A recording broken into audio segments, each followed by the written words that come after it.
If people are illogical in the buying process, why do we base offers in logic? Well, the premise is that people are illogical. I don't think they're all logical. I think it depends on the nature of the purchase. The bigger the purchase, the more logical they are. The smaller the purchase, the quote less logical they are. And this, Kahneman, Daniel Kahneman made his whole Nobel Prize around this concept, which is thinking fast and slow. And so I think it depends on what you're selling.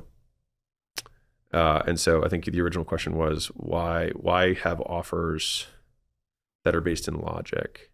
But that assumes that someone's going to interpret everything logically, which they wouldn't anyways. Also, the more advanced the person that you're selling to, the more they already translate features into benefits, which is a fun one. Tell me about that.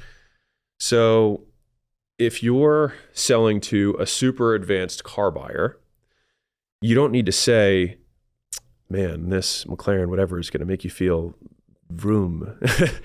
Like you're talking to an advanced car buyer, they're like, tell me about the carburetor, tell me about like the engine, and tell me about the injector, and tell me that I don't know anything about cars, but like whatever, like whatever those things are. Like if you're trying to, like for me, like I was thinking is like, what's something I know a lot about? Like I know a lot about gym equipment. Like I love gym equipment. I'm a gym equipment phenom. Or fiend rather. If someone's trying to sell me by like the feeling, that's not like, I'm like, show me the machine, show me the strength curve. Because I will then translate it in my mind into the benefits of what I'm going to get from it, because I already know what I'm going to do with it. And so the more advanced the person that you're selling to, the more you actually can talk about features, because they're doing the translation on their own and prefer the specificity of language. If you're talking to a beginner, then the rich guy who just wins the lottery, then talk to him about the vroom vroom of the McLaren and how the girls are going to love him. So I think it just depends again on the buyer. Now, to be fair, both of those people buy McLarens, and it's up to the salesperson to figure out which one they're selling to.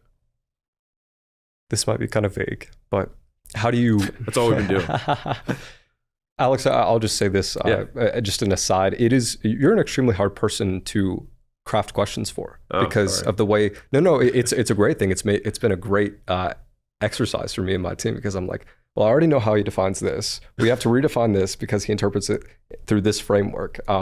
So it's been a lot of how do we get you thinking into the future a bit, which I find really interesting. But how do you get what you want out of a negotiation? Oh, this is an easy one. Don't need anything from the other person and have something that they want. Don't get anything you need from the other person and have something they want. Basically, if you have something that someone else wants and they have nothing that you want, you have all the cards.